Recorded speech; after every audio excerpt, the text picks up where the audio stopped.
morning students, class 8th English Honeydew lesson first. आज हम इस पाठ के अंतिम प्रश्न करेंगे जिनका शीर्षक है वर्किंग विद द टेक्स्ट। सवाल नंबर 1 ध्यान से देखिए।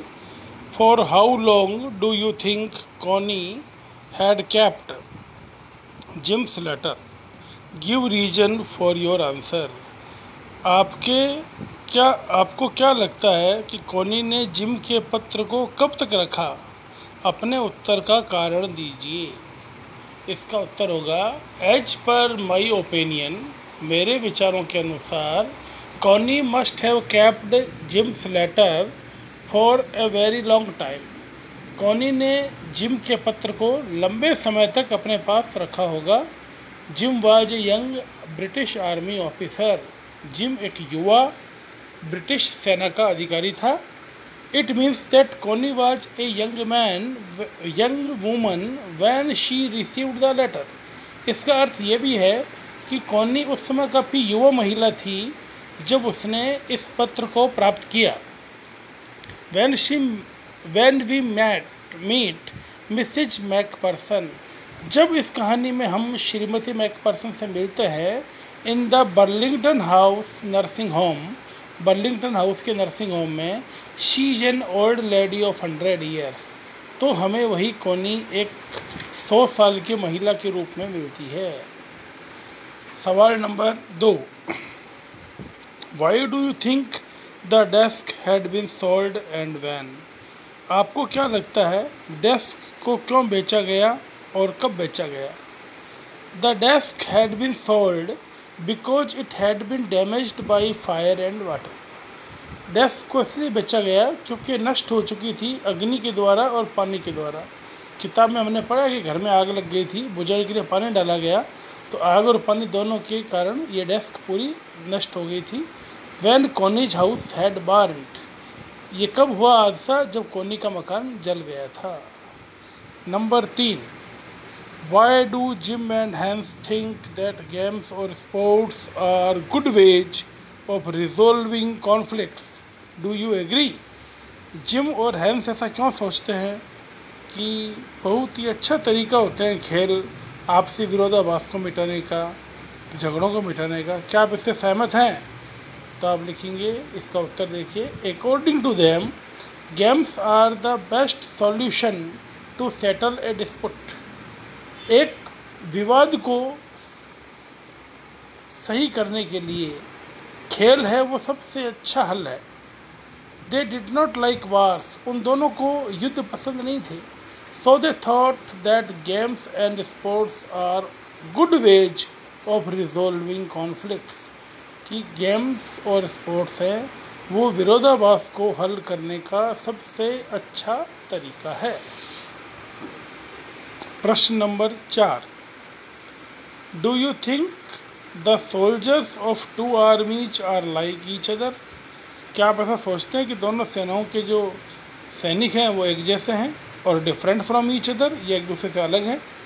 Find evidence from the story to support your answer.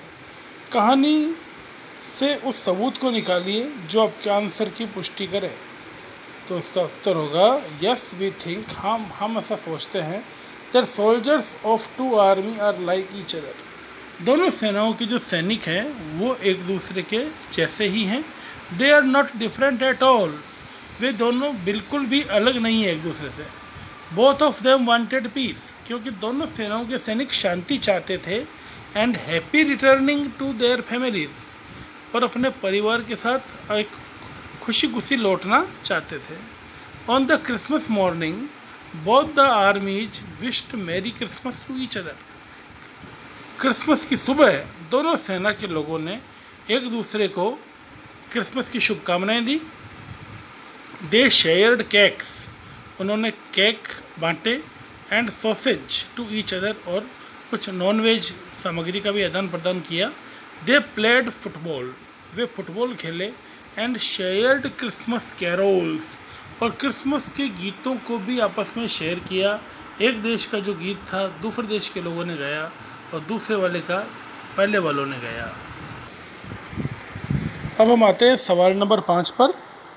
Mention the various ways in which British and German soldiers became friends and find things in common eight Christmas. उन विभिन्न तरीकों के बारे में बताइए जिसमें ब्रिटिश और जर्मन सैनिक दोस्त बन जाते हैं और क्रिसमस के ऊपर जो चीज़ों को एक्सचेंज करते हैं, ऐसी समान चीज़ें बताइए आप दोनों के लिए।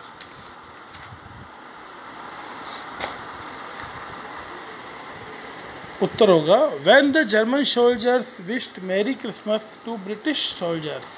जब जर्मनी के सैनिकों ने ब्रिटेन के सैनिकों को क्रिसमस की बधाई दी, then they replied them in the same way, तो उन्होंने उसको उसी उचित तरीके से उत्तर दिया। They exchanged alcohol, sausages and cakes, उन्होंने शराब, मांस और केक का आदान प्रदान किया। दे प्लेड फुटबॉल टुगेदर, वो साथ साथ फुटबॉल भी खेले। एंड एक्सचेंज्ड क्रिसमस कैरोल्स, और क्रिसमस के गानों का भी एक्सचेंज किया। सवाल नंबर 6,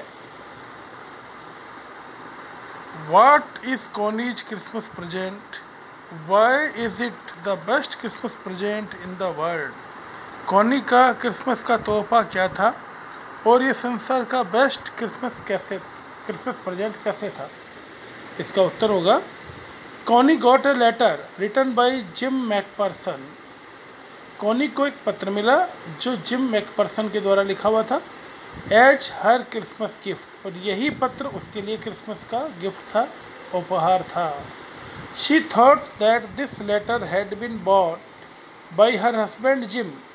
जब लेखक उसका पत्र लेके पहुंचा तो उसने सोचा कि उसका पति जिम ही उसके पास ये पत्र लेके आया है। So she took the letter as a best Christmas gift, इसलिए उसने इस पत्र को एक बहुत ही अच्छी क्रिसमस के उपहार के रूप में ग्रहण किया। अब अंतिम प्रश्न है, प्रश्न number 7। Do you think the title of the story is suitable for it, can you think of any other titles. क्या आप समझते हैं कि कहानी का शीर्षक उचित है या आप कोई अन्य शीर्षक भी उचित मानते हैं। तो इसका उत्तर होगा द टाइटल इज परफेक्ट, ये शीर्षक एकदम उचित है। Because the whole story moves around the letter, क्योंकि पूरी कहानी उस पत्र के इर्द गिर्द घूमती है। Which becomes the best Christmas gift for Mrs Connie, जो पत्र अंत में श्रीमती कॉनी के लिए क्रिसमस का सबसे अच्छा उपहार बन जाता है।